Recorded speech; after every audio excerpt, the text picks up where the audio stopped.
What's up, y'all? Today we're talking about the two muscle building archetypes, the Workhorse and the Racehorse. Now, I'm still getting over the cove, if you know what I mean, and so if my voice sounds a little bit stuffed up or deeper or gravelly or grady, well, that's why. So to understand the difference between a workhorse and a racehorse, it's important to understand that when you do a set, two things happen. First, you get stimulus. You get stimulated. You also get fatigue. So there's some stimulus, there's some fatigue. And the exact amount of this is going to vary based on the person. And these two things, the stimulus and the fatigue, will usually go hand in hand. So something that is more stimulatory is also more fatiguing, or something that is more fatiguing is also more stimulatory. So if you do an all-out set of deadlifts to failure, that is absolutely stimulatory, but it's also very fatiguing. Similarly, if you do a set of seated lateral raises 5 reps away from failure, well, it's not very stimulatory, but it's also not very fatiguing. Now, it goes without saying that everyone is a little bit different. Just because two people go out in the sun for the same amount of time, that doesn't mean they get the same amount of suntan or sunburn. It's going to be a little bit different for every single person. Similarly, with lifting weights, some people are very, very sensitive to the training. They don't need to do a lot of volume. Every set they do is very, very stimulatory and they get a lot out of it. But they often also have a lot of fatigue that goes along with that, because the more stimulus you are generating, the more fatigue that often goes along with that. So if you see someone who can do well on a low volume plan, it's likely that they're getting more from every single set because of how sensitive they are to the training. On the other hand, there is the workhorse, and I would put myself into this category. So these are the kind of people who maybe don't get as much stimulus from every single set, but they also don't get as much fatigue from those sets. Again, these often, but not always, go hand in hand. So when I do a set, compared to someone who is very, very sensitive does a set, we might do the exact same set, but the stimulus and the fatigue is different. So I get less stimulus and less fatigue, they get more of each, and so not only do they not have to do as much, but they can't do as much due to that fatigue. Here are some comments that a workhorse might get. First, I'd be so sore from that. I get this comment all the time. People look at my workout and they think, oh my god, that would destroy me for weeks and weeks and weeks. And they don't realize I'm doing this workout twice a week, every week, for months on end. They might also say, how do you recover from that? Oh, like, of course you need steroids to recover from this. They might say, oh, that would kill me, that would destroy me. They might say that workout would take me 3 hours, right? Because they're used to the mentality of doing lower volume, and they're just extrapolating that to higher volume without realizing there's a difference. Now, a racehorse, on the other hand, might get comments like, that's your entire workout? So someone like me, they might see a Dorian Yates type of workout or a Mike Mentzer type of workout, and it just seems like nothing. Even if you take it to failure, it's just too easy of a workout. Well, it's too easy for a workhorse, but it's perfect, potentially, for a racehorse. They might get comments like, you'd grow so much more if you did more. Well, maybe they would grow less because it would be too much for them. Everyone's curve is going to be a little bit different. They might hear, I'd never grow from that, which might be true for the other person, but if they're growing, if it's working for them, well, they should just keep going. That workout is nothing.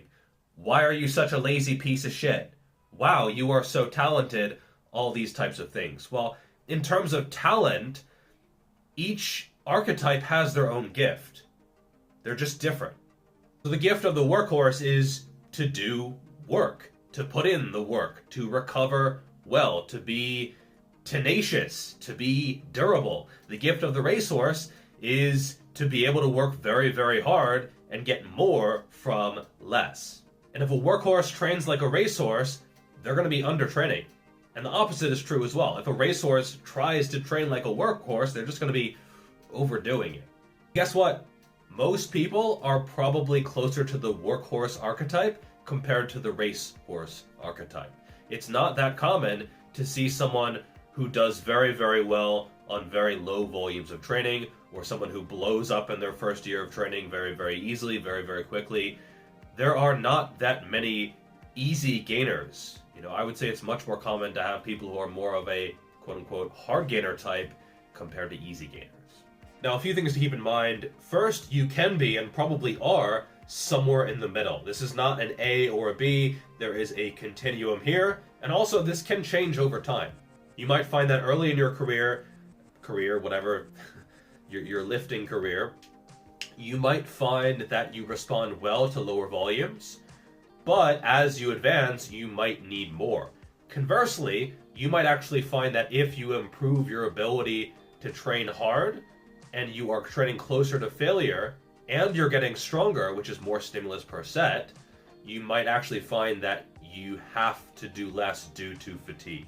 So don't just paint yourself into a corner as being the failure guy or the volume guy, right? Because both variables are interacting and they might change over time, and you have to keep experimenting. Also keep in mind that you can take a phasic approach. You can have a time period where you go through more high volume phases, maybe not quite as close to failure, etc. And then you could shift to not an easier phase, but just a different phase where you're training closer to failure and the volumes are necessarily a little bit lower. Also keep in mind that you can learn from the other archetype. So if you're a workhorse, you can become a little bit racehorsey. If you're a racehorse, you can learn to improve your work capacity and perhaps, maybe, potentially do more than one set. And I've done decently well off of one set to failure protocols, but at a certain point, I just needed more, even to failure. So when someone says something like, oh, if you're training to failure, you only need one set. Well, if you're a racehorse, sure. But if you're a workhorse, even training genuinely to failure, or even past, one set at a certain point might not be enough, again, due to the lack of sensitivity to the training. And if you are not capped in terms of your fatigue, and you can get more from doing more, I don't see the harm in doing more. Now, how do you know which type you are? How do you know if you're a workhorse or if you're a racehorse? If you've been training 5 or 10 years, you probably already know, right? Like if you've gotten to a decent level of muscularity, you've had to try some shit out, and you've probably found out basically which type you are. But if you haven't, here are a few ways to tell. First, do you have an endurance background, and are you good at that? So if someone is a former marathoner, there's probably a pretty good chance they are a workhorse. If someone really hates running and is not good at it at all, and is very, very explosive, maybe they're a sprinter or a jumper, something like that, it is more likely that they are a racehorse. Now, I've also heard some content creators say, and I won't say their names, I'm not trying to start shit, where if someone is like a skinny distance runner or a marathoner, that they don't really have any hope of getting big. I spent 10 years as a runner. I think I'm doing okay, right? And just because you are quote-unquote slow twitch or an endurance athlete, that doesn't mean you can't get big. You just need to realize you're a workhorse, and you're going to have to put in a lot of work. I also think how easily you get sore and just your recovery in general is probably a pretty good indicator of if you are a work or a race horse, okay? Race horses are probably going to get more sore from less work, whereas workhorses, I mean, they might not get sore at all. I've had workouts that most people, if they did the exact same work, similar proximity to failure, similar technique, everything, they would get brutally sore, whereas I am barely sore at all. And that's not bragging. That's not necessarily a good thing. It's just a thing. You just have to realize, where are you on that sensitivity and fatigue spectrum?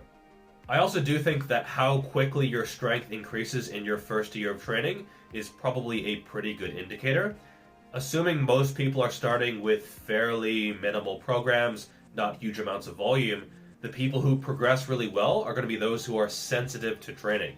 And so I think I totaled like maybe 600 something pounds in terms of squat, bench, deadlift, 1 rep max after a year of training, whereas some people, they total double that after a year of training. Now, astute listeners, they might observe that there could be 2 other archetypes. So the workhorse, they have low sensitivity, high fatigue resistance, whereas the Racehorse has high sensitivity, low fatigue resistance. It is theoretically possible that someone has low sensitivity to the training, but also gets a lot of fatigue. And I call this the donkey archetype. You dense, irritating miniature beast of burden! And I've encountered this kind of person where they don't seem to respond well to the training at all. They just seem to get tired. They just seem to get fatigued. They just seem to get beaten up in the joints very, very easily. And these are the kind of people who often just say, oh, my genetics suck. Now, I do think there are some ways around this. Often they're in bad overall shape. So they don't have a history of being active, of playing sports as a kid. Maybe they have a desk job. They're getting in like 1,000 steps a day or something absurdly low. And so this is often a lifestyle issue. Sometimes their diet sucks. Sometimes they're going out drinking. Sometimes they're sleeping 4 or 5 hours a night. And so often the fatigue issue is just a lifestyle issue. And then often the stimulus issue is just they're not training nearly as hard as they think. And so these people are often workhorses in disguise, but if you can't put in the work, you can't be a workhorse. And then there is the fourth archetype, who are very sensitive to training, but also don't seem to get very much fatigue. They're super resilient, they can do whatever they want, they'll never get injured, they'll never get burnt out, they have a high work capacity but don't need to do very much work in terms of like MEV, MRV. They have a low minimum effective volume that they need, and a super high maximum recoverable volume.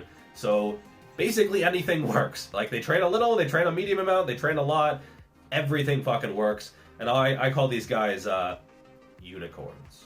If you're a unicorn, you're probably not watching YouTube fitness videos because why? Why bother? Like you go in and do whatever you want and you grow. Why watch videos about growing? And so knowing where you are on this grid in terms of sensitivity and fatigue, I think is very, very useful and very, very important. It is important to realize that in the fitness industry, a lot of people are racehorses, whereas the majority of viewers are probably workhorses, or perhaps donkeys who can become workhorses. But becoming a racehorse is something that I think is a lot more difficult. And so if you're watching a YouTuber and they're like, yeah, I do 1 set to failure once a week, and like that's what got me to grow, that might be true, but they also might not realize what they are and how their system probably won't work for the majority of people. Alright, that was all for this video. For more on this kind of stuff, definitely check out my books. They delve a lot deeper into this type of training stuff that can help you to get more out of your training. Thank you so much for watching, and I will see you in the next video. Peace.